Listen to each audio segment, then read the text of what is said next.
Good morning on this Wednesday. Thanks for joining me, watching this video.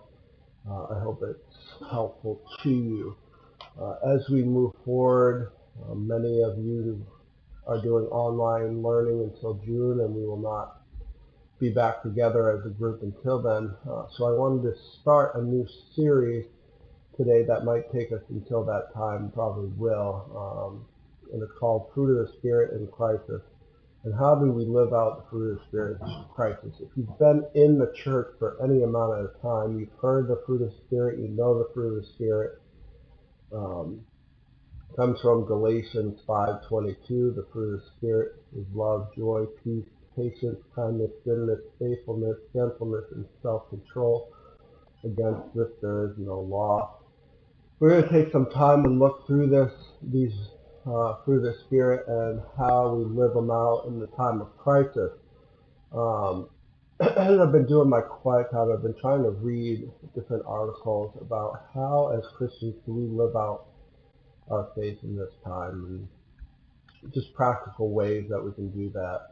Um, and as I was doing that this week, I came across an article on nolongerlukewarm.com, and the beginning of their article started like this, and I think it will apply to us as we move forward today in our talk. It says, in times of comfort and prosperity, everyone wears a mask. It's called a mask of civility. It is a polite, controlled covering of whatever lies underneath.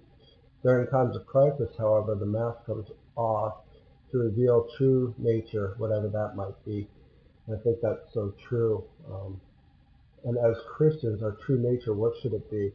I think it's summed up in the fruit of the Spirit. Um, our true nature as Christians, if we call ourselves Christians, should be love, joy, peace, patience, kindness, goodness, faithfulness, gentleness, and self-control. And that's not always easy, especially in times of crisis. But there was another verse I came across that kind of might help us think more clearly about this, and that's Matthew 7:17-18. It says, even so, every good tree bears good fruit, but a bad tree bears bad fruit. A good tree cannot bear bad fruit, nor can a bad tree bear good fruit. And I think that's so true, and it's more true in time of crisis. Um, if we're a good tree, and I think when we look at good tree, we're looking at the fruit of the Spirit. I think it's the same thing. You know, a good tree would bear love, joy, peace, patience, kindness, goodness, faithfulness, gentleness, and self-control. And a bad tree would not display these things. And I think we see that working, living itself out in this time of the Corona crisis. Um, People's true nature has come out, and we've seen it in the news reports and different things, both in good and bad ways, of people's true character and nature come out, whether that's good or bad. Uh, but as a Christian, how do I do that? And I think as we walk through these next few weeks, we'll look at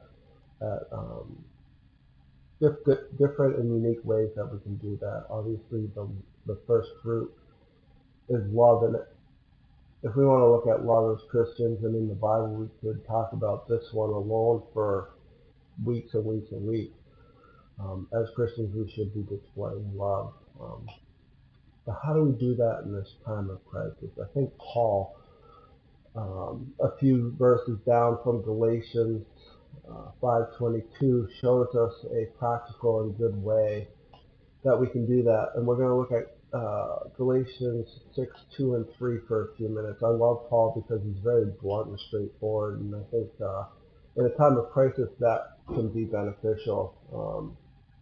So Galatians 6:2 we're going to take a look at real quick. It says, share each other's burdens, and in this way obey the law of Christ. And I just think this is a simple way to show the fruit of the Spirit of love, is to bear each other's burdens. So how practically can we do this?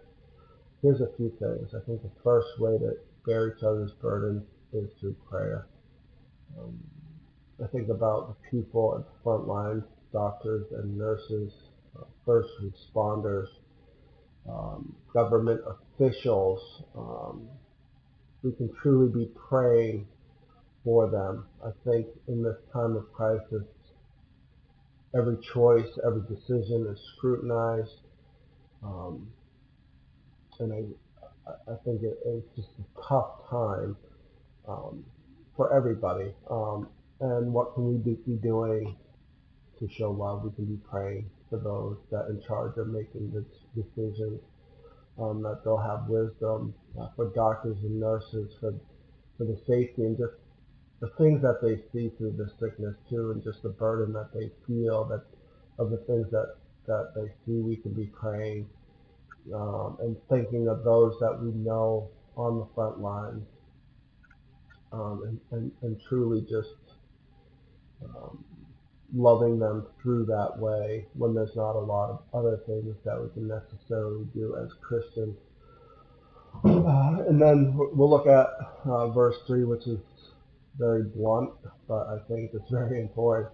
It says, if you think you are too important to help someone, you are only fooling yourself. You are not that important.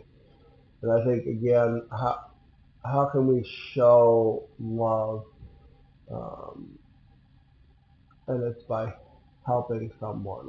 And in a society right now with coronavirus of um, social distancing, how do we help others? And I think there's a few practical ways.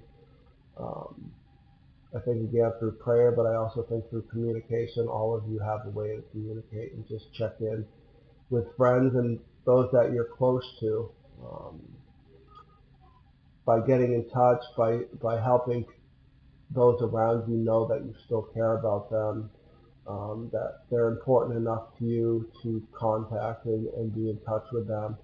Um, looking out for those that are in need, whether that's somebody you know that's elderly, or have different other things going on, just checking in on them as well. And I was just thinking, like, how do I best carry other people's burdens, but also keeping myself, my family, and them safe and healthy as well.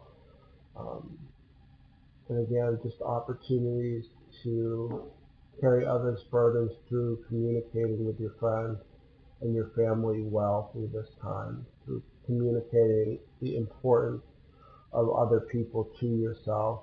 Again, whether that's family or friends, letting people know that they're important to you and that you care about what they're going through in this time.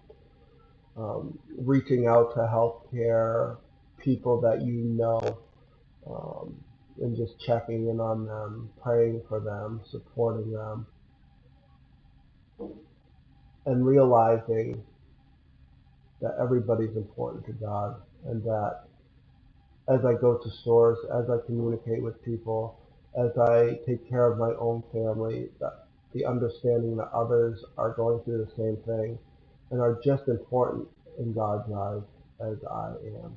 I look forward to seeing you next Monday as we talk about joy and peace. We're going to talk about the next two together next week. How do we have joy and peace in the time of crisis? So I look forward to seeing you next week. Have a great week. I will be praying for you.